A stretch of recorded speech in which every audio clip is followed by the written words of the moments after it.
Good morning all of you. कैसे हैं आप लोग?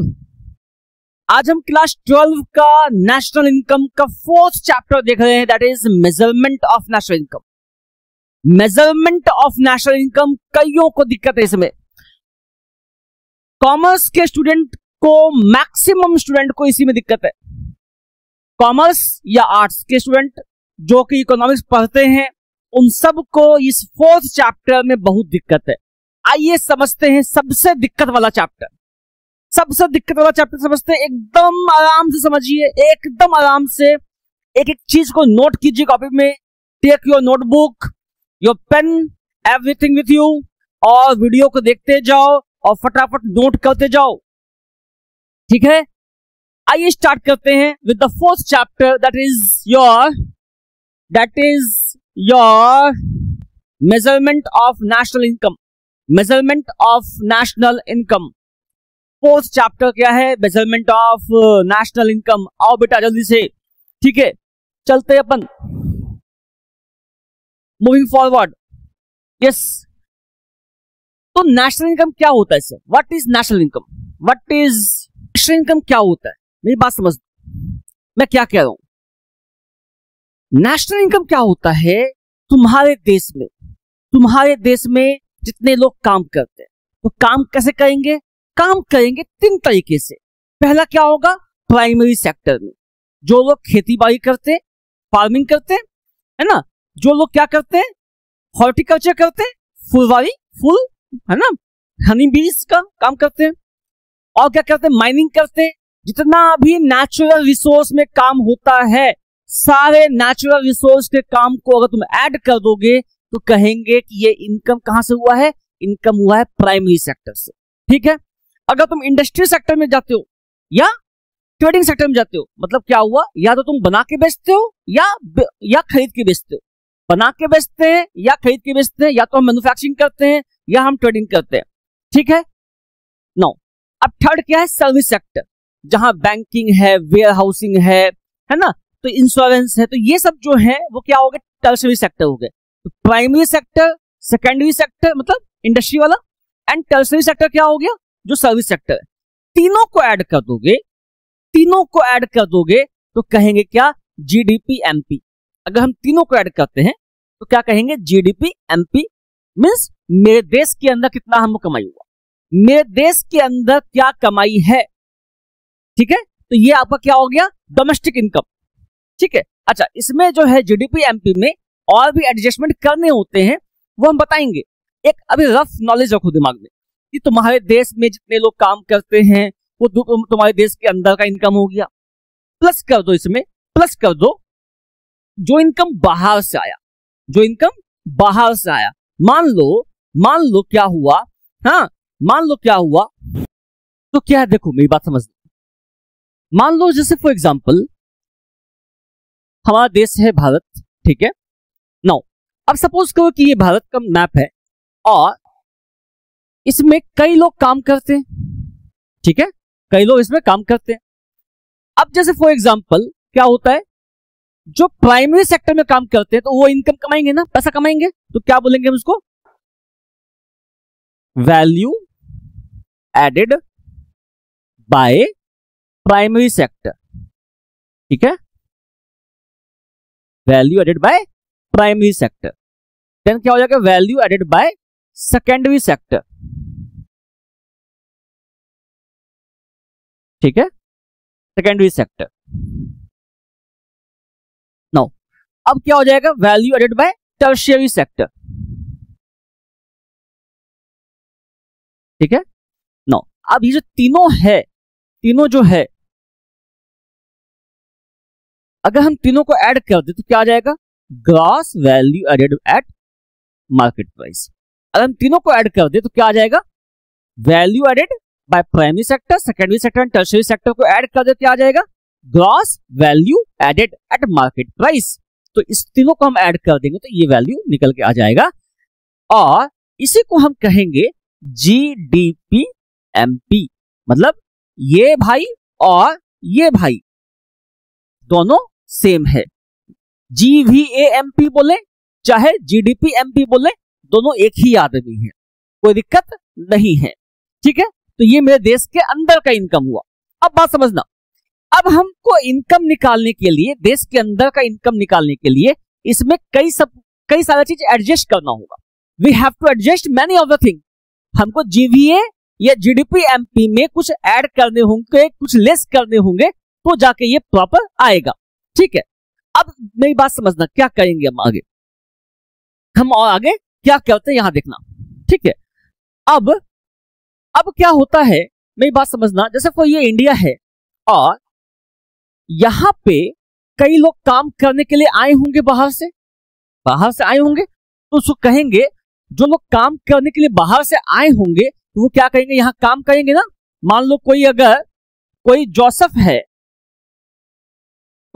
है अमेरिका से आया है, कोई जोसेफ है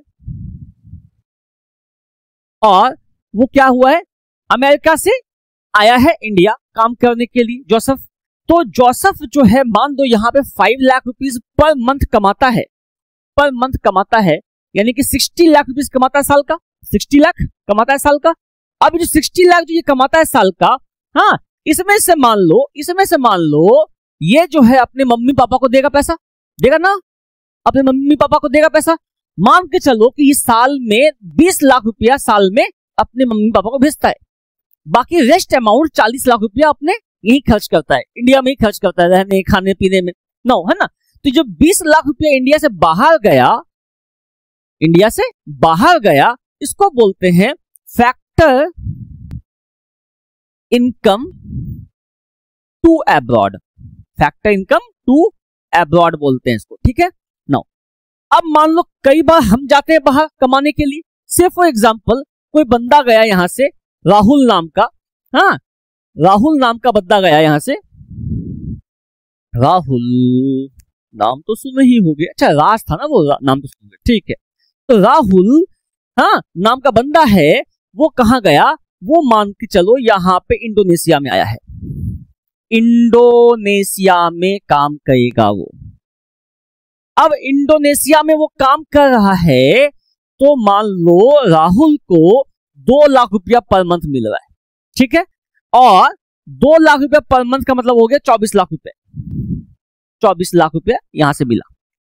तो इसने क्या किया, वहां पे खाने में, पीने में, घूमने में खर्च किया, जो रेस्ट अमाउंट है वो इंडिया भेज दिया, वो अपने मम्मी डैडी को इंडिया भेज दिया। अब जो इंडिया भेजा है ना ये, तो मान के चलो कि इसने 10 लाख रुपया भेजा है, 10 लाख रुपीस भेजा है, 10 लाख रुपीस भेजा। अब जो 10 लाख रुपीस भेजा है, कौन, राहुल, हाँ, मेरी बात समझना, 10 लाख रुपया राहुल ने भेजा, तो इसको कहेंगे क्या, इसको हम कहेंगे फैक्टर इनकम फ्रॉम अब्रॉड कहेंगे। राहुल जो पैसा है ना इंडिया भेजा है, बाहर से कमा के इंडिया पैसा जो आया है, इसको हम कहेंगे फैक्टर इनकम फ्रॉम अब्रॉड, बाहर से आया पैसा फ्रॉम अब्रॉड। नो, तो ये जो पैसा है क्या कहते हैं हम, देखो, factor income from abroad minus कर देंगे फैक्टर इनकम टू अब्रॉड,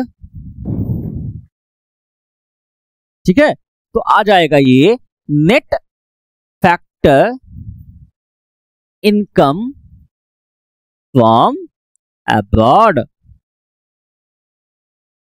ठीक है, net factor income from abroad आ जाएगा। अब कईयों के मन में होगा, सर मान के चलिए सर कि अगर जो ये फॉर्म है, जैसे इस केस में फॉर्म है, ये क्या है, कम आया है, 10 लाख रुपया आया था, और यहां पे जो ये जो भेजा था ये 20 लाख रुपीस इंडिया से बाहर भेज दिया था, मतलब अमेरिका में 20 लाख रुपीस भेज दिया था, तो हम लोग नेगेटिव में आ गए ना सर। तो यहां पे net factor income to abroad होना चाहिए, net factor income to abroad, क्योंकि टू ज्यादा बड़ा है। नहीं, हम लोग लिखेंगे net factor income from abroad ही, लेकिन आगे में नेगेटिव साइन लगा देंगे।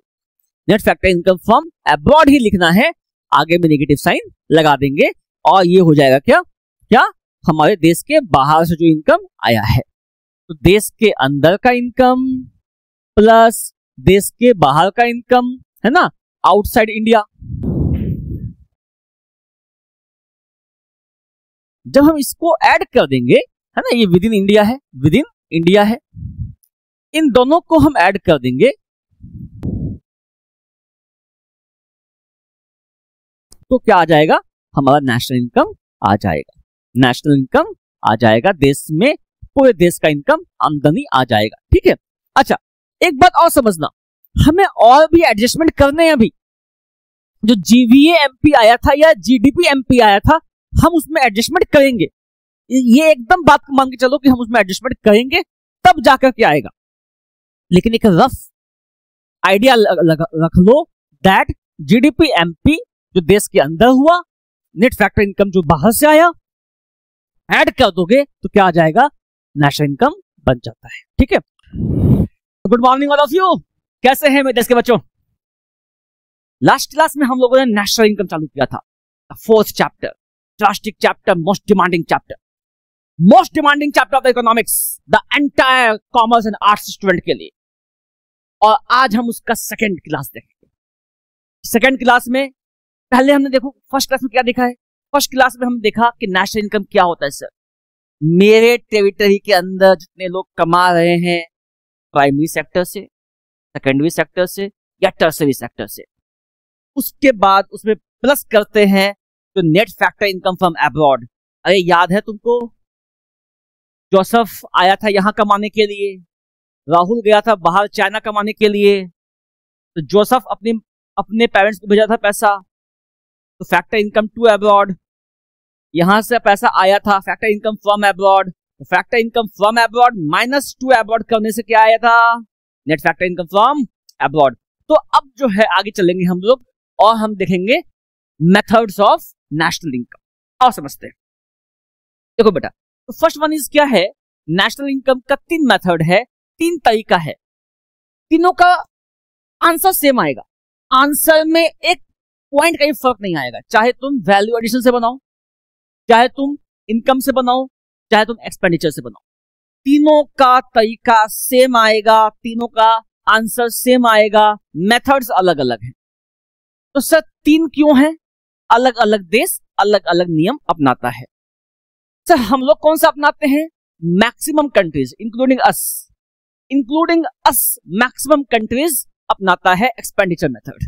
कौन सा अपनाएगा, एक्सपेंडिचर मेथड। क्यों, कि तुम कितना खर्च कर रहे हो ना, ये निकालना आसान है। मेरे देश में कितना प्रोडक्शन हो रहा है, कौन क्या बना रहा है, कौन नहीं बना रहा है, अरे तुम कितना कर सकते हो, जितना जीएसटी आएगा उतना ऑथेंटिक है। जिस चीज का जीएसटी नहीं आ पा रहा है, कई लोग पापड़ बना के बेच रहे हैं, तो उसका जीएसटी आ रहा है क्या सरकार को, नहीं आ रहा है सर, तो क्या वो प्रोडक्शन नहीं कर रहे हैं सर। इसका मतलब क्या हुआ, जो लोग पापड़ खा रहे हैं ना उसको गिनती कर लो। तो सबसे ऑथेंटिक क्या है, एक्सपेंडिचर मेथड से हमको मालूम पड़ जाता है कि मेरे देश के लोग कितना खर्च कर रहे हैं। खर्च कहां करेंगे, या तो वो डेली एक्सपेंस करेंगे या वो इन्वेस्टमेंट करेंगे, तो हमको मालूम पड़ जाएगा कि कितना प्रोडक्शन हो रहा है मेरे देश का। यस, तो सबसे ऑथेंटिक क्या है, एक्सपेंडिचर मेथड है, इंक्लूडिंग अस। सारे मैक्सिमम कंट्रीज इसी को फॉलो करते हैं, बस कुछ कंट्री है जो इसको फॉलो करता है इनकम मेथड से या वैल्यू एडिशन मेथड से। ठीक है, और समझते हैं क्या होता है वैल्यू एडिशन मेथड।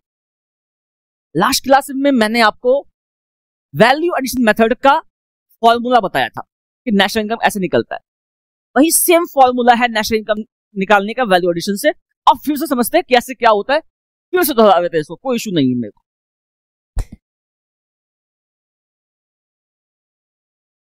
देखो क्या होता है, सबसे पहले क्या होगा बेटा, प्राइमरी सेक्टर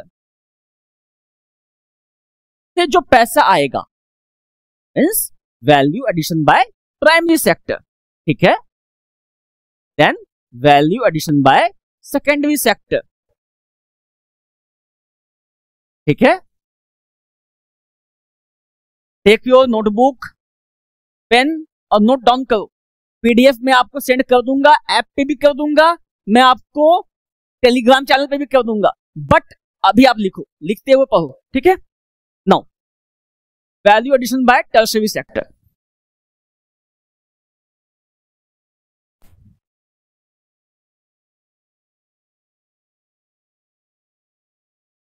ठीक है, तो जब हम तीनों को ऐड कर देंगे तो क्या आ जाएगा, gross value added at market price. सब मार्केट प्राइस काहे को, मार्केट प्राइस क्यों, ये मार्केट के ही दाम पे हम खरीदते हैं, चीजों को खरीदते हैं बेचते हैं, तो इसीलिए क्या हुआ, gross value added at market price. यही सेम चीज इसका भाई है, क्या है, जीडीपी एमपी। ठीक है, जीडीपी एमपी, जीएवी एमपी या जीडीपी एमपी एकदम अलग, एकदम एक चीज है, कुछ भी अलग नहीं है, एक ही भाई है, एक ही माँ के दो बेटे हैं। ठीक है, नो तो जीवीएएमपी निकालने के लिए बोले चाहे जीडीपी एमपी निकालने के लिए बोले, एक ही चीज है, तीनों को ऐड कर दोगे तो ये आ जाएगा। ठीक है सर, नाउ मूविंग फॉरवर्ड, एक बार ही जीडीपी एमपी आ गया या यूं कहो जीवीएएमपी आ गया, अब क्या करेंगे इसमें से, अरे तुम जो साल भर बनाए होगे सामान, तो क्या हुआ होगा, मशीन घिसाया होगा, पिटाया होगा, wearing and tearing of fixed assets हुआ होगा। तो वियरिंग एंड टियरिंग जब होता है तो क्या होता है, लगता है डेप्रिसिएशन, क्या लगता है, डेप्रिसिएशन लगता है, तो इसको तुम लेस कर दोगे तो क्या आ जाएगा, ये आ जाएगा NVAMP या यूं कहो NDPMP। ठीक है, net value added at market price या net domestic product at market price. ठीक है ना, अब क्या होगा देखो, माइनस कर देंगे इन डायरेक्ट टैक्स, प्लस कर देंगे सब्सिडी को, इस दोनों को मिला दोगे तो क्या हो जाएगा, माइनस NIT। मैं बताता हूं क्या होता है, सुनो पहले लिखो, NIT। ठीक है, NIT माइनस कर दिए इनडायरेक्ट टैक्स को और प्लस कर देंगे सब्सिडी को। सर ये क्यों करेंगे सर, ऐसा क्यों करेंगे सर, मेरी बात समझो, यहां तक जो तुमने बनाया है वो क्या है, net value added at fact market price या net domestic product at market price. जितना भी काम हो रहा है किस पे हो रहा है, मार्केट प्राइस पे हो रहा है। अगर हमने ये पेन खरीदा मान लो 1000 रुपया में, तो 1000 रुपया में जीएसटी भी शामिल है ना, इनडायरेक्ट टैक्स शामिल है ना। अब इनडायरेक्ट टैक्स जो शामिल है, क्या ये फैक्टर इनकम है या ये ट्रांसफर इनकम है, ये बता दो। गवर्नमेंट जो टैक्स वसूलती है हमसे, ये ट्रांसफर इनकम है या फैक्टर इनकम है। हमेशा याद रखना, taxes are always transfer income, taxes हमेशा ट्रांसफर इनकम होते हैं। सर क्यों सर, क्योंकि सरकार कभी तुमको नहीं बताएगी कि तुमसे हम जो ये जो 5 रुपया लिए हैं ना, तुम्हारे आगे नाली जो है साफ करवाएंगे, नहीं होता ऐसा। मीन्स तुमसे जो पैसा लेते हैं सरकार, ये सरकार हो सकता है अपने मुलाजिमों को, अपने नौकरशाहियों लोगों को विदेश भेज दे पढ़ने के लिए, हो सकता है किसी को स्कॉलरशिप दे दे, हो सकता है किसी गरीब के घर में लालटेन जला दे। तुमसे जो टैक्स लिया गया है, ये प्रॉपर इसका एनालिसिस होता ही नहीं है, जवाबदेही है ही नहीं कि इस पैसे का क्या करेगी सरकार। जब तक हम मेरे पाई का हिसाब नहीं मिलता हमको, हम उसको फैक्टर इनकम मानते ही नहीं, उसको हम ट्रांसफर इनकम मानते हैं। इसीलिए क्या है, हम इनडायरेक्ट टैक्स को लेस करते हैं।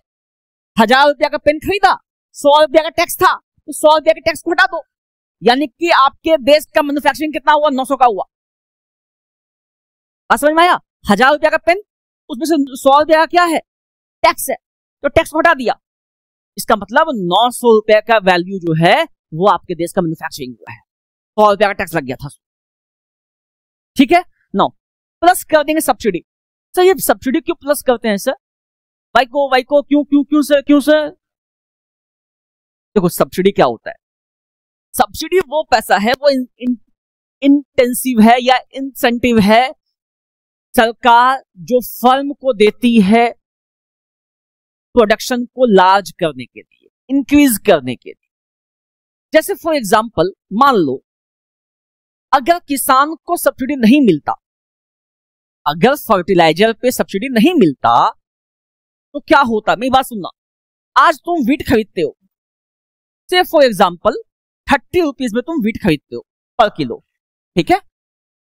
अगर किसान को फर्टिलाइजर्स पे, किसान को केमिकल्स पे, किसान को पानी पे सब्सिडी नहीं मिलता ना, तो पता है तुमको क्या होता, इस वीट का दाम 30 रुपया नहीं 50 रुपया 60 रुपया होता।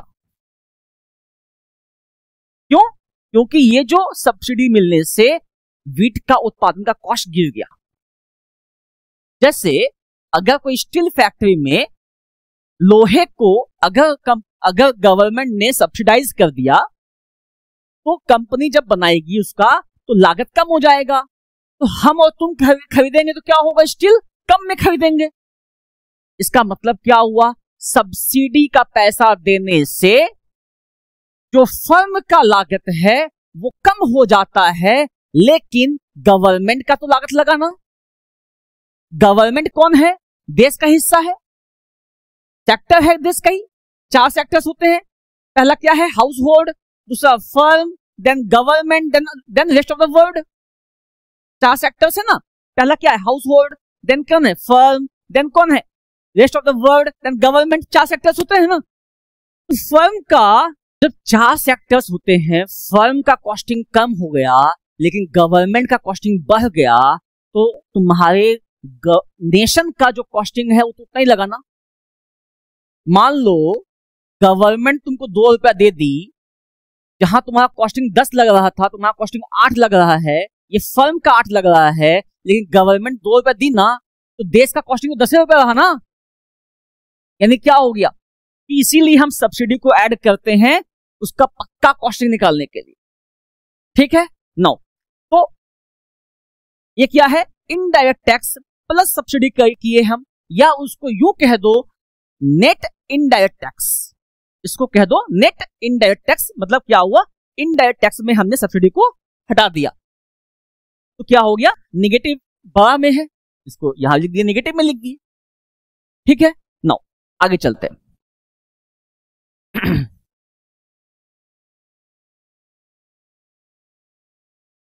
नाउ अब क्या, देखो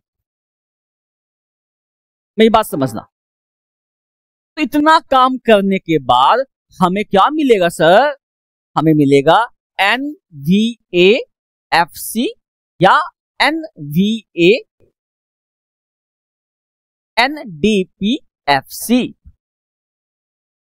हमें मिलेगा NVAFC या NDPFC मिलेगा। मतलब अब मार्केट प्राइस कहां आ गया, फैक्टर कॉस्ट पे आ गया। मार्केट प्राइस किस में आ गया, अब फैक्टर कॉस्ट पे आ गया है। नाउ अब ये जो नादान सा बच्चा है ना, NDPFC है ना, या NVAFC है ना, ये जो नादान सा बच्चा है, इसी नादान से बच्चे को हम प्यार से कहते हैं, प्यार से, हाँ दुश्मनी क्यों करना, प्यार करो, तो क्या है, इसको बोलेंगे डोमेस्टिक इनकम। इसको प्यार से कहेंगे, प्यार से क्या कहेंगे, डोमेस्टिक इनकम। तो जब डोमेस्टिक इनकम कहा जाए तो क्या होगा, NVAFC या NDPFC को हम क्या कहेंगे, डोमेस्टिक इनकम कहेंगे जी। नो अब क्या है, देखो प्लस कर देंगे अपन NFIA। NFIA क्या होता है sir, net factor income from abroad. मतलब क्या हो गया, factor income from abroad, factor income to abroad. इसको लेस कर दोगे तो क्या आ जाएगा, net factor income from abroad. मतलब फीफा माइनस फीटा करने से क्या आ जाएगा, net factor income from abroad आ जाएगा जी। तो ये आ जाएगा आपका NNPFC। इसी को प्यार से, फिर से प्यार, हाँ प्यार नेशनल इनकम कहेंगे। फिर से इसको क्या कहेंगे, इसको नेशनल इनकम कहेंगे सर, NNPFC। मेरी बात समझ में आ गई। ये टोटल सिनेरियो क्या है आपका, वैल्यू एडेड मेथड का फॉर्मूला से आता है। मेरी बात समझ में आ गई, आगे चलें। यस चलिए, तब पढ़ना लिखना। अब एग्जाम, मतलब नवंबर आ गया, अब क्या करोगे तुम, अब कहां समय है, ठीक है। और तुमको जो चाहिए तुम ऐप पे जाना, जो चाहिए I will provide you. Notes चाहिए, तुमको लेक्चर्स चाहिए, and we are providing at the least cost in the world. 11 rupees per month में हम दे रहे हैं। अब क्या चाहिए? ठीक है, एकदम दम लगा के पढ़ाई करो, दम लगा के पढ़ाई करो। नो, वैल्यू एडेड मेथड में क्या क्या होता है देखो, मेरी बात को समझना। क्या है ये? This method is used to measure national income in different phases of production in the circular flow. Circular flow समझते हो ना? याद है circular flow? पहले प्रोडक्शन, तब इनकम, तब एक्सपेंडिचर, तब प्रोडक्शन, फिर, याद है ना? तो यही सर्कुलर फ्लो घूमता रहता है पूरे देश में। तो क्या हुआ? This method is used to measure national income in different phases of production in the circular flow.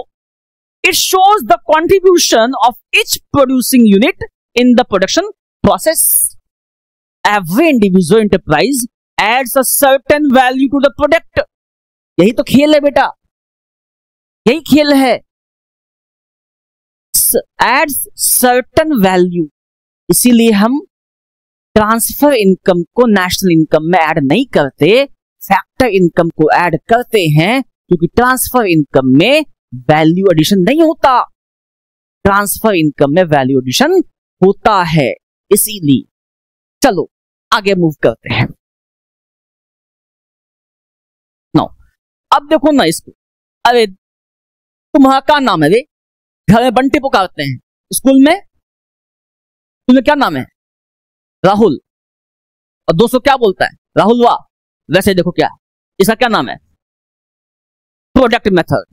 इसी का नाम क्या है? Inventory method. इसी का क्या नाम है? Net output method. और की नाम छो इंडस्ट्रियल ओरिजिन मेथड।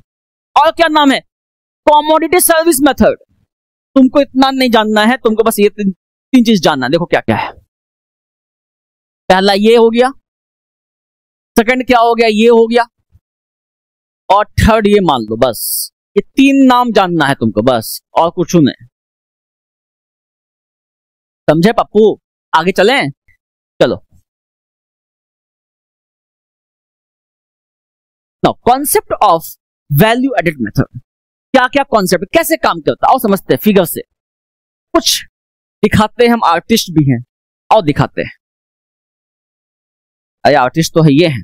पता है तुमको एक बात, मैं बचपन में क्या हुआ था, मान लो क्या होता है ना, लाइन पाते हैं, तो लाइन पावे तो हमारा दोस्तवा बोला एक तो लाइन सीधा नहीं पाता है तुमसे। हम बोले लाइन जो सीधा पाता है वो पाते रह जाता है, जो टेढ़ा बाका पाता है ना वही क्या बनता है?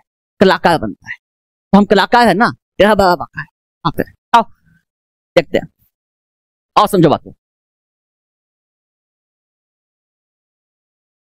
अरे क्या बन गया ये? तो क्या है, मान लो किसान ने व्हीट उपजाया, ठीक है, और उपजाने के बाद ये किसको बेचा?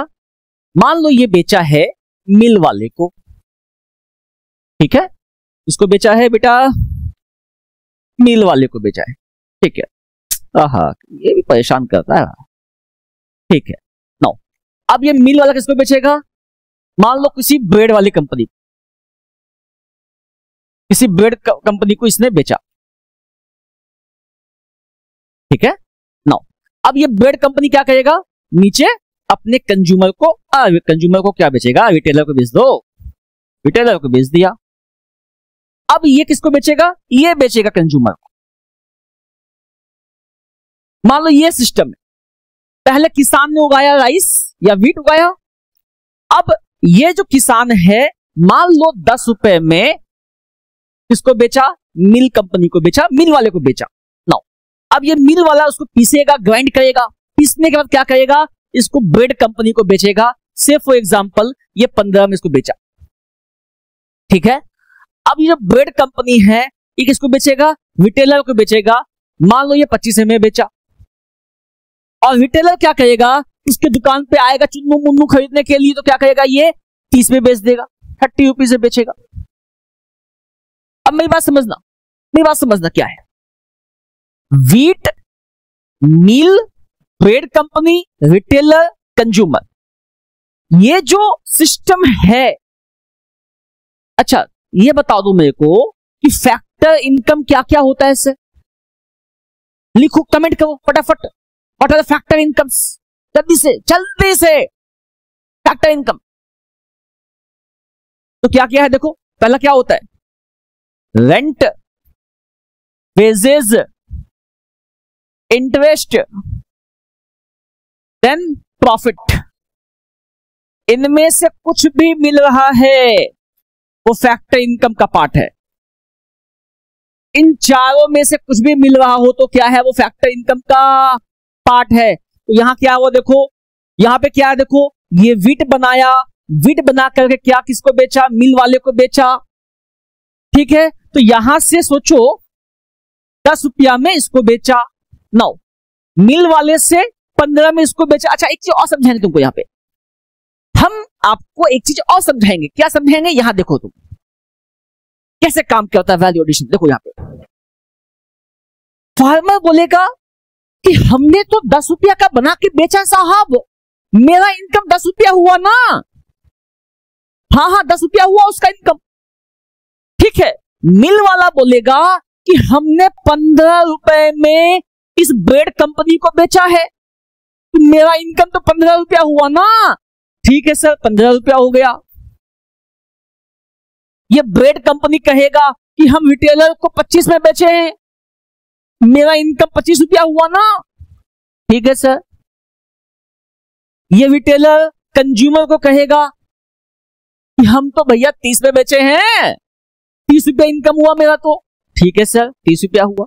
जरा ऐड करना 10, 15, 25, 25, 25, 50, 50 और 30, 80 रुपीज में आपका टोटल इनकम हुआ। क्या हुआ, टोटल इनकम कितना हुआ, 80 rupees. Can you digest the thing? जो चीज कंज्यूमर 30 रुपया में खरीद के खा के कहां कहां गया, वो चीज 80 रुपया का इनकम दे सकता है क्या? जो कंज्यूमर 30 रुपया में खरीद के खा लिया, वो चीज 80 रुपया का इनकम दे सकता है क्या? पॉसिबल है क्या? नहीं है। इसका मतलब क्या हुआ, इसका मतलब क्या हुआ, कहीं तो लोचा है, दया कुछ तो गड़बड़ है। इसका मतलब ये हुआ, यहां देखो क्या, पहले किसान ने 10 में बेचा, अब जो मिल वाले ने जो 15 में बेचा है, इसकी लागत कितनी थी, 10 थी ना, तो 15 माइनस 10 हो गया, दैट इज 5 रुपीज। क्या है इसका, वैल्यू एडिशन है। 5 रुपया क्या है इसका, वैल्यू एडिशन 5 रुपया है, तो हम 5 लिख लेंगे इसमें। ठीक है, नाउ अब ब्रेड कंपनी रिटेलर को बेच रहा है 25 में, ब्रेड कंपनी रिटेलर को बेच रहा है 25 में, इसका मतलब क्या हुआ, 25 माइनस 15, पहले इसका लागत था ना, ब्रेड कंपनी 15 में खरीदा था, तो 25 माइनस 15 कितना हुआ, 10। नाउ रिटेलर बेचा कितना में, 30 में, खरीदा कितना में था, 25 में, इसका मतलब 5 रुपीज का इसका क्या है, वैल्यू एडिशन है। तो 10, 5, 15, 59, 10, 25, 25 एंड 5 इज 30, 30 आया लास्ट में, and 30 is the last consumers value. का मतलब क्या हुआ, जो लास्ट कंज्यूमर होगा वही आपको शो कर देगा कि क्या है ये वैल्यू एडिशन कितना हुआ है।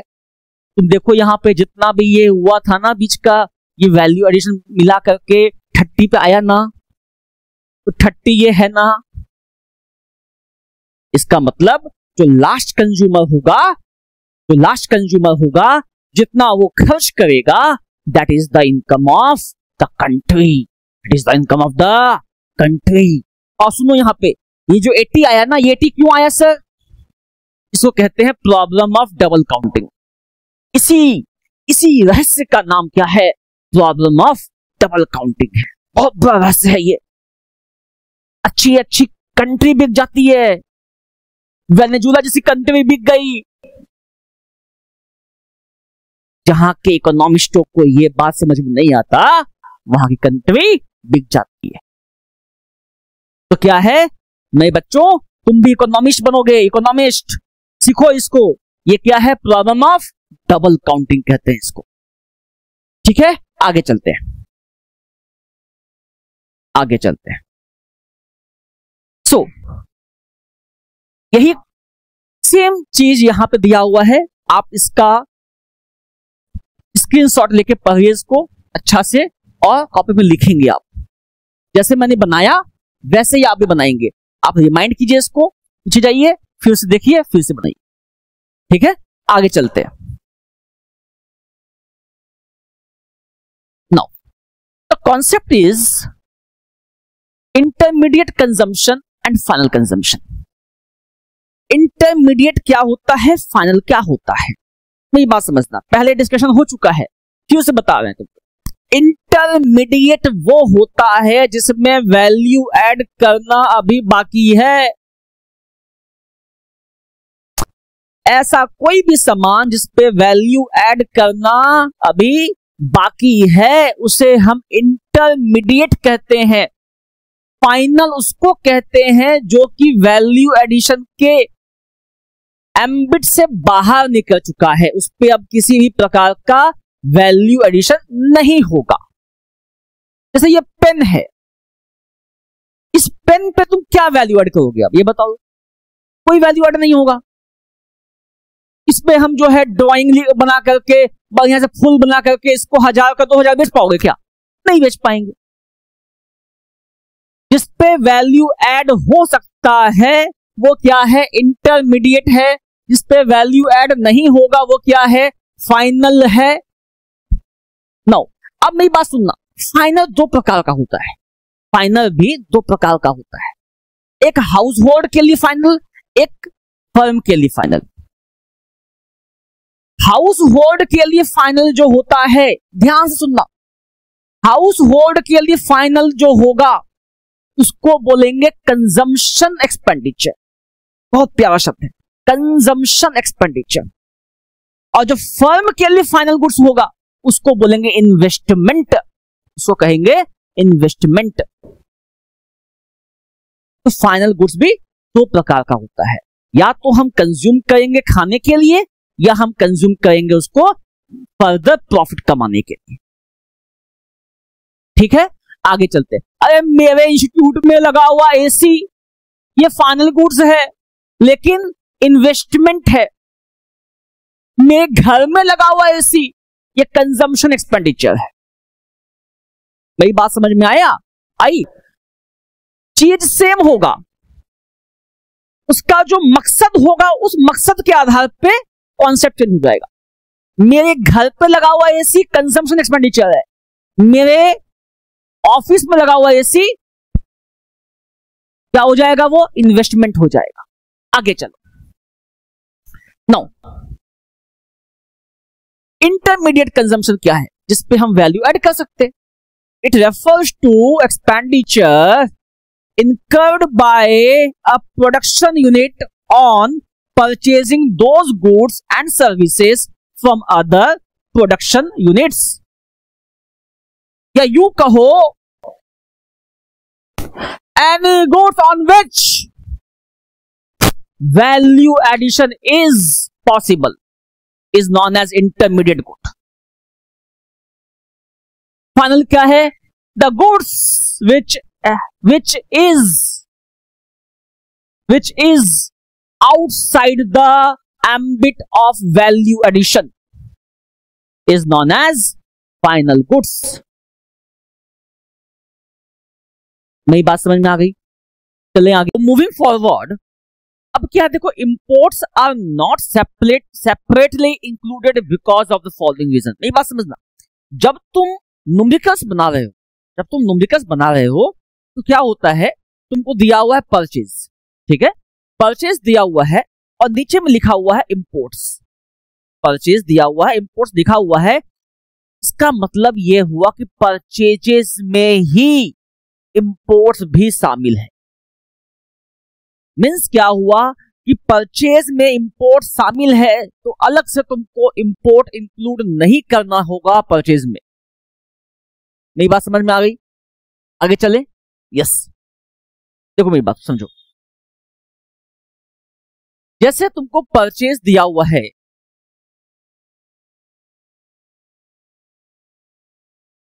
सपोज करो तुमको परचेज दिया हुआ है, ठीक है, इसका मतलब ये होता है कि ये इसमें क्या है, इंपोर्ट भी शामिल किया हुआ है, इसको अलग से नहीं करने का है। ठीक है, एक बात। दूसरी बात, अगर इंटरमीडिएट कंजम्पशन भी दिया हुआ है, इंटरमीडिएट कंजम्पशन भी दिया हुआ है, उसका मतलब परचेज होता है, तो इसमें इसका मतलब ये हुआ कि इसमें परचेज भी शामिल है, तुमको परचेज शामिल करने की आवश्यकता नहीं है। अलग से उसमें इंपोर्ट दिया हुआ होगा, उसको तुम ऐड नहीं करोगे परचेज में। ठीक है, एक बात। दूसरी बात क्या है, अगर मान लो तुमको ये दिया हुआ है, हाँ तुमको ये दिया हुआ है, मान लो डोमेस्टिक परचेज, ठीक है, और तब दिया हुआ नीचे में इंपोर्ट, ठीक है, तो तब यहां पे तुम डोमेस्टिक परचेज में इंपोर्ट को ऐड करोगे, क्योंकि डोमेस्टिक परचेज हुआ देश के अंदर तुम खरीदे, अब क्या इंपोर्ट देश के बाहर से खरीद रहे हो। इसका मतलब ये हुआ कि यहां पे इस जगह पे तुमको क्या करना है, परचेज में इंपोर्ट भी ऐड करना होगा। देख रहे हो विनोद क्या क्या चल रहा है, देखे हो ना विनोद को। यस, चलते हैं आगे, moving forward. Value of output, value of output, मेरी बात समझो। वैल्यू ऑफ आउटपुट क्या होता है, देखो वैल्यू ऑफ आउटपुट क्या होता है, वैल्यू ऑफ आउटपुट का मतलब क्या हुआ, टोटल सेल्स प्लस प्रोडक्शन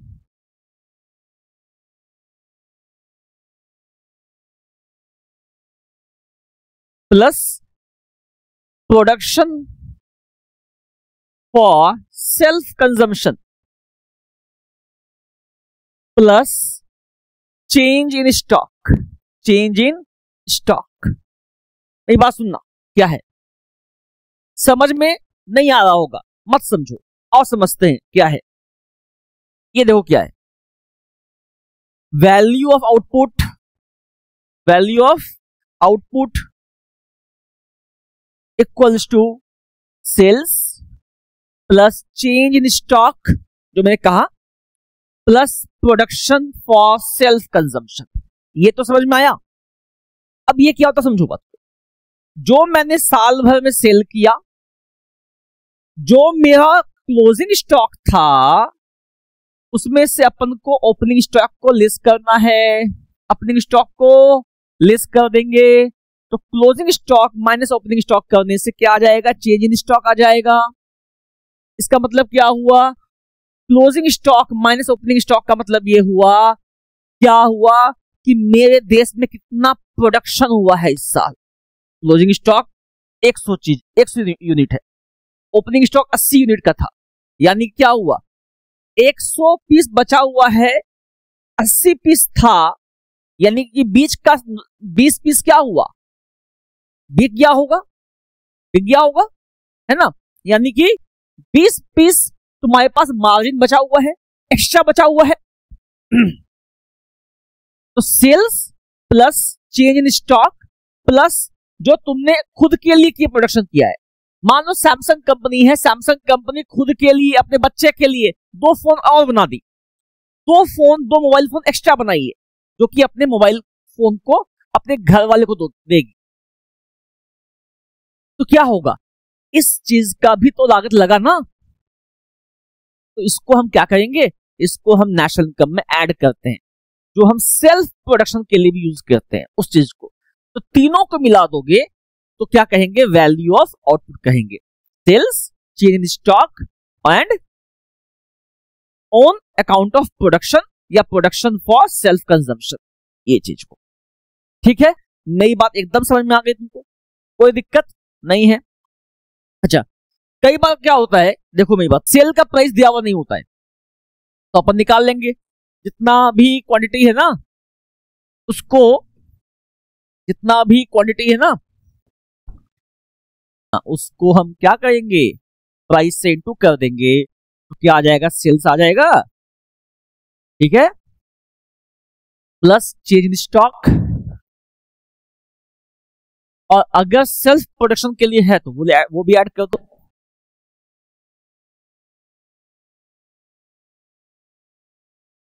ठीक है। तो ये सब कुछ मिला करके आपका हो जाएगा।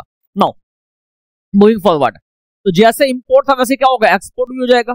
यहां पे क्या हो जाएगा, अगर आपके पास दिया हुआ है सेल्स, तो वहां पे आपको एक्सपोर्ट को ऐड नहीं करना, ठीक है। क्वेश्चन में अगर सेल्स दिया हुआ है तो you don't have to add the export. Why so, because sales में ही एक्सपोर्ट इंक्लूड किया हुआ है, सेल्स में ही एक्सपोर्ट को इंक्लूड हम किए हुए हैं, इसीलिए, ठीक है। हाँ, अगर तुमको दिया हुआ है domestic sales, then you have to add the export. ये सिनेरियो, गेटिंग माय वर्ड्स, ठीक है। चलो आगे, चले, ठीक है। तो अब जो बात है वो क्या है कि हम कौन कौन सा स्टेप लेंगे और क्या प्रिकॉशन होगा, प्रिकॉशन क्या लेंगे हम वैल्यू एडिशन मेथड में, ये सब कुछ हम सीखेंगे नेक्स्ट क्लास में। हम लोग स्टार्ट करते हैं। देखो क्या है, precautions of value added method. Precautions of value added method, क्या क्या सब कौन कौन सा प्रिकॉशन लेंगे हम जब इस मेथड से हम नेशनल इनकम को कैलकुलेट कर रहे हैं, कौन कौन सा लेंगे, प्रिकॉशन क्यों लेंगे, इसलिए लेंगे क्योंकि मेरा डबल काउंटिंग ना हो जाए। जो मैंने कल आपको दिखाया था ना कल, कि डबल काउंटिंग क्या क्या होता है, कैसे होता है, लास्ट वीडियो में, तो मेरा डबल काउंटिंग ना हो, इसके लिए हमें क्या करना होता है, प्रिकॉशंस लेने होते हैं। आओ समझते हैं क्या क्या है। तो पहला क्या प्रिकॉशन, देखो, the first precaution is intermediate goods are not to be included in the national income. National income में कभी भी हम इंटरमीडिएट गुड्स को नहीं देते। इंटरमीडिएट गुड्स क्या होता है, रॉ मटेरियल्स, है ना। तो रॉ मटेरियल का वैल्यू आपको फाइनल गुड्स में मिल जाता है ना। मान लो ये प्लास्टिक होगा, प्लास्टिक में लेबर लगा होगा, प्लास्टिक है, लेबर लगा होगा, और भी फैक्टर सर्विसेज लगे होंगे, सब मिला करके ये 1000 रुपए का पेन हो गया ना। तो फिनिश गुड्स में क्या होता है, इंटरमीडिएट गुड्स का वैल्यू इंक्लूड रहता है, इसीलिए हम रॉ मटेरियल यानी इंटरमीडिएट गुड्स को नहीं लेते हैं, ठीक है। Now sale and purchase of second hand goods. अरे गुड्डू ने घर खरीदा बिल्डर से, अब गुड्डू 2 साल के बाद किसी को बेच दिया, उसने किसी और को बेच दिया, तो ये जो घर खरीदा और बेचा, ये जो घर खरीदा और बेचा, ये जो घर खरीदा और बेचा, ये बार बार नेशनल इनकम में नहीं आएगा, ये बार बार नेशनल इनकम में नहीं आएगा।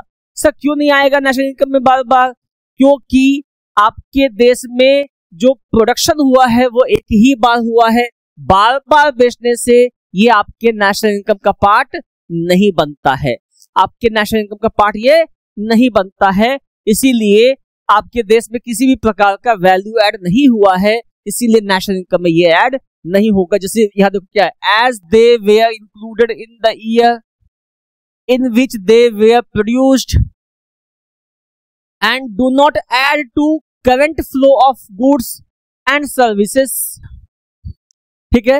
However, any commission or brokerages on the sale or purchase of such goods will be included in the national income as it is a productive service। देखो ये जो घर है ना, छोटू सा घर, ये घर बार बार बेचोगे, परचेज करोगे, सेल करोगे, परचेज या सेल करोगे, तो ये नेशनल इनकम में नहीं आएगा, लेकिन इसमें मिलने वाला कमीशन जो हम देते हैं ना, ब्रोकरेज कमीशन, वो बार बार ऐड होगा। सर क्यों ऐड होगा बार बार, ऐड इसलिए होगा बार बार क्योंकि इसलिए ऐड होगा बार बार क्योंकि कमीशन या ब्रोकरेज जो है वो एक नया सर्विस है। सर्विसेज कभी डुप्लीकेट हो ही नहीं सकता। मैंने लास्ट ईयर भी यही चीज पढ़ाया था, उसके लास्ट ईयर भी यही चीज पढ़ाया था, अभी भी यही पढ़ाते हैं, नेक्स्ट ईयर भी यही पढ़ाएंगे। तो क्या मेरी टीचिंग डुप्लीकेट हो जाएगी? नहीं सर, बार बार जितनी बार मैं पढ़ाऊंगा उतनी बार ये नहीं होगी। डॉक्टर साहब जितना बार आला लगाएंगे उतना बार नया नया फीस लेंगे। यानी कि क्या है, सर्विस सेक्टर कभी भी डुप्लीकेट नहीं हो सकता, है ना। इसीलिए कमीशन चार्ज जो होंगे उसमें ब्रोकरेज चार्जेस जो होंगे वो क्या होगा, वो आपके नेशनल इनकम का पार्ट होगा। लेकिन ये जो है, ये जो वैल्यू होगा सेल परचेज का, ये नेशनल इनकम का पार्ट नहीं होगा। ये बात समझ में आ गई आपको? चलें आगे। यस सर, चलिए आगे। Now production of services for self consumption is not included. Self consumption के लिए कोई भी प्रोडक्शन, कोई भी सर्विस करते हैं सेल्फ प्रोडक्शन के लिए, माँ अपने बेटे का ख्याल रखती है ना। अरे चुन्नू को चोट लग गया, अरे चुन्नू को चोट लग गया, आहा महलम पट्टी कर रही है। वही माँ जब नर्स थी हॉस्पिटल में तो उसका एक चार्ज था, वो नेशनल इनकम में आएगा। लेकिन चुन्नू को लग गया चोट तो वो नेशनल इनकम का पार्ट नहीं होगा, क्योंकि माँ का प्यार जो है वो उसका वैल्यू ऐड कर ही नहीं सकते आप। एक टीचर पढ़ाते हैं उसका वैल्यू है, लेकिन एक टीचर जब घर में जाते हैं अपने बच्चे को पढ़ाते हैं तो वहां पे वो फादर बन जाते हैं, उसका वैल्यू नेशनल इनकम में नहीं आता है। उसको आप देख ही नहीं पाएंगे, उसको वैल्यू कर ही नहीं पाएंगे। अच्छा, यही इकोनॉमिक्स पढ़ाने का सर 20,000 चार्ज करते हैं, अपने बेटे को पढ़ाने 20,000 चार्ज करेंगे? नहीं, ऐसा नहीं होगा। अपने बेटे को पढ़ाने का वहां पे चार्ज जो होगा वो नेशनल इनकम में चार्ज नहीं होगा, बिकॉज वहां पे वो फादर की हैसियत से पढ़ा रहे हैं। बेटा पांव दबा रहा है, पापा पढ़ा रहे हैं, ऐसा होता है क्या स्कूल कॉलेजेस में? नहीं होता है सर। तो ये नहीं कि ये नेशनल इनकम का पार्ट नहीं होगा। ठीक है, production of services for self consumption, है ना, is not included in the national income. मेरी थोड़ी सी तबीयत खराब है, आप लोग थोड़ा सपोर्ट करें मेरे को और कमेंट करें। इससे क्या होगा ना, मेरा यू कैन से हौसला अफजाई होगा। सब कुछ आपको जो जा रहा है, मैं सारे कमेंट्स पढ़ रहा हूं आपके, आप कमेंट कीजिए। आप ऐप को डाउनलोड करके रखिए, ऐप में सब कुछ आपको मिल जाएगा, every lectures, every notes, everything. ठीक है, तो आप जो है मेरा थोड़ा सा हौसला अफजाई कीजिए। और हमारी जो टीम है, बेस्ट टीम है जो आपके लिए काम कर रही है, आप सपोर्ट कीजिए, वीडियोस को शेयर कीजिए, आप वीडियोस को शेयर कीजिए, लोगों तक पहुंचाइए। जितना ज्यादा आप रीच बढ़ाएंगे हमारा, हम उतना बेहतर सर्विस कर पाएंगे। यस, तो आप अपने दोस्तों को शेयर कीजिए, सब्सक्राइबर्स बढ़ाइए, कमेंट कीजिए, हमें प्रमोट कीजिए। हम निस्वार्थ भाव से आपके लिए काम कर रहे हैं। ठीक है, चले आगे, चलिए।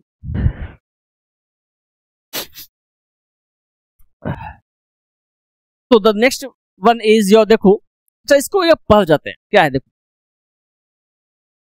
Domestic services like the services of the housewife, kitchen gardening etcetera are not included in the national income since it is difficult to measure it their market value, है ना। हाउसवाइफ है, वो क्या काम करेगी?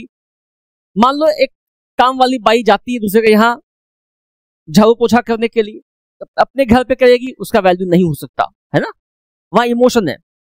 These services are produced and consumed at home and never enter the marketplace and are termed as non-market transactions. ठीक है, it must be noted that paid services like the services of maids, drivers, private tutors, etc. should be included in the national income. क्या बोला गया? जो paid services है made के, tutors के, वही जब जाएगा घर तो पापा बन जाएगा, तो वहां नहीं होगा। जब पढ़ा रहा है professionally, then they will be included in the national income. ठीक है, ये आगे चलते हैं। Production of goods and services consumption will be included. हाँ, अगर सैमसंग कंपनी, मान लो क्या हुआ, सैमसंग कंपनी अपने लिए 2 मोबाइल और बनाती है, और क्या बनाती है, मतलब बनाती है, मोबाइल बनाती है, और उस मोबाइल को अपने बच्चों को दे देती है। वर्थ ₹1,00,000 ईच, 1,00,000 का एक फोन है, तो ये नेशनल इनकम में आएगा। सेल्फ प्रोडक्शन जो आप करते हैं उसका क्या है, वैल्यू पता है ना आपको, इसीलिए वो नेशनल इनकम में आएगा। ठीक है, आगे चले। यस सर, देखो क्या है, अब क्या है, next one is the imputed value of owner occupied houses should be included. अब तो क्या होता है, इम्प्यूटेड कॉस्ट क्या होता है, व्हाट इज इम्प्यूटेड कॉस्ट।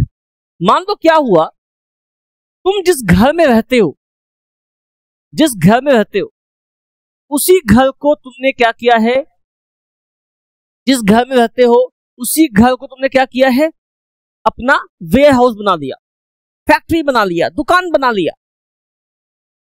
होता है ना कई बार, आगे से दुकान बना ली, पीछे घर है, नीचे पान की दुकान, ऊपर गोई का मकान, सुने हो ना। तो क्या है, तुमने घर में ही अपना दुकान खोल लिया, या तुम्हारा कोई प्रॉपर्टी था उस पर तुमने खोल लिया, तुमने अपना पूंजी लगाया, तुम खुद से काम कर रहे हो। अगर तुम खुद से काम नहीं करते, किसी और से काम कराते, तो उसका मार्केट वैल्यू पे करते कि नहीं करते। अपना घर नहीं होता तो तुम किसी और के घर में जाकर के रेंट लेते कि नहीं लेते, लेते ना। सो क्या है, इस चीज को जहां तुम्हारा पैसा जा नहीं रहा, पॉकेट के अंदर ही है, लेकिन कहीं ना कहीं इकोनॉमिक कॉस्ट लग रहा है ना, इसको बोलते हैं imputed cost, in the pocket cost. क्या बोलते हैं, इम्प्यूटेड कॉस्ट और in the pocket cost.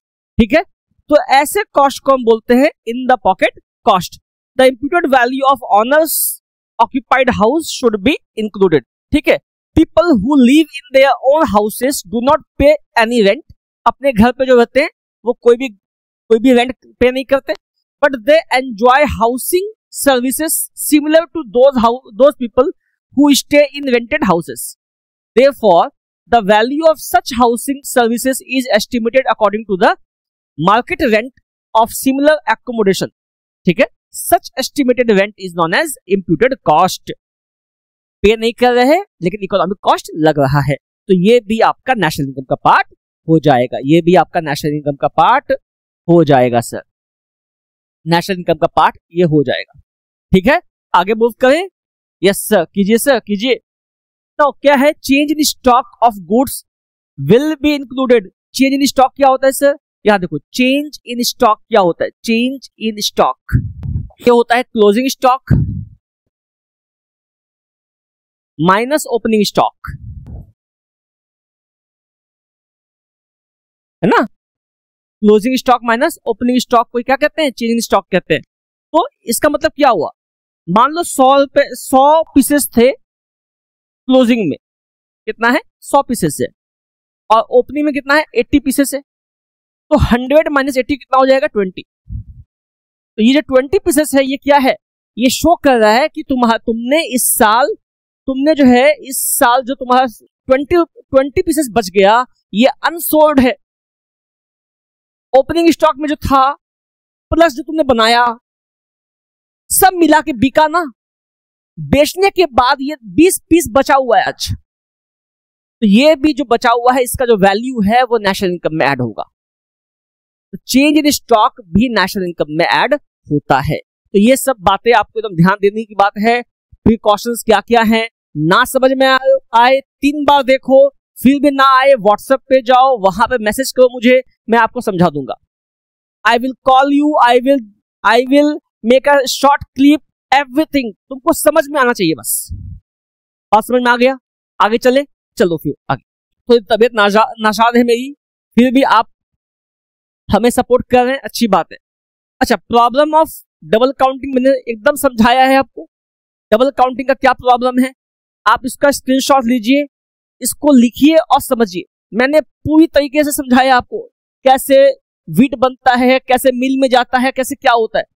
That is the problem of double counting. ठीक है, आप इसको अच्छा से पढ़िएगा, पढ़ के नोट्स बनाइए, देन वी आर मूविंग, आगे चलते हैं हम लोग और देखते हैं अब क्या है, क्या क्या मेथड्स है जो कि हम डबल काउंटिंग को खत्म कर सकते हैं। कैसे हम कर सकते हैं? तो दो तरीके हैं, है ना। एक को बोलते हैं फाइनल आउटपुट मेथड, एक को बोलते हैं वैल्यू एडिट मेथड। मतलब क्या है ना, देखो ये वैल्यू एडिशन का ही पार्ट है, ये पार्ट अलग से नहीं है, वैल्यू एडिशन में ही पार्ट है दैट हम दो तरीके से काम करके अपना डबल काउंटिंग को ठीक कर सकते हैं। तो पहला क्या है?